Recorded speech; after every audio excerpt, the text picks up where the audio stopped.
నేను HPV DNA testing చేయించుకున్నాను. ఆ టెస్ట్‌లో నాకు హెచ్‌పీవీ పాజిటివ్ వచ్చింది. ఇప్పుడు ఏం చేయాలి?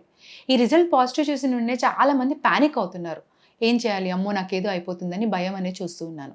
సో, హెచ్‌పీవీ పాజిటివ్ వచ్చినంత మాత్రాన క్యాన్సర్ వస్తుందా? సర్వైకల్ క్యాన్సర్ అంటే ఆన్సర్ నో. అందరికీ అది హెచ్‌పీవీ పాజిటివ్ అంటే doesn't mean cancer. HPV positive అంటే ఏంటి? ఒక ఇన్ఫెక్షన్ ఉంది అని చెప్తారు మీకు. ఈ ఇన్ఫెక్షన్ క్యాన్సర్ కింద మారొచ్చు, మారకపోవచ్చు. ఎంతమందిలో మారిద్ది? 90% 90% మందిలో మారదు క్యాన్సర్ కింద. ఇన్ఫెక్షన్ తగ్గిపోతది.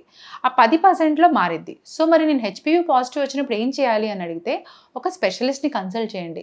వాళ్ళు ఇంకొన్ని టెస్టులు చేస్తారు. అంటే మీకు సైటాలజీ తీసుకోవడం గాని, కొన్ని సార్లు కాల్పోస్కోపీ అని చెప్పి ఒక లైట్, ఒక రకమైన లైట్, ఒక రకమైన కెమికల్స్ పెట్టి ఏమన్నా ప్రీ క్యాన్సరస్ లీజన్స్ ఉన్నాయా? మన కంటికి కనిపించకుండా ఉన్నాయా? అనేది టెస్ట్ చేస్తారు. దీంట్లో ఈ రిజల్ట్స్ బట్టి మీకు ఐదర్ ఫాలో అప్ అంటే ఏమీ అవసరం లేకపోవచ్చు ఆర్ దాని బేస్డ్‌గా ట్రీట్మెంట్ అనేది అడ్వైస్ చేస్తారు.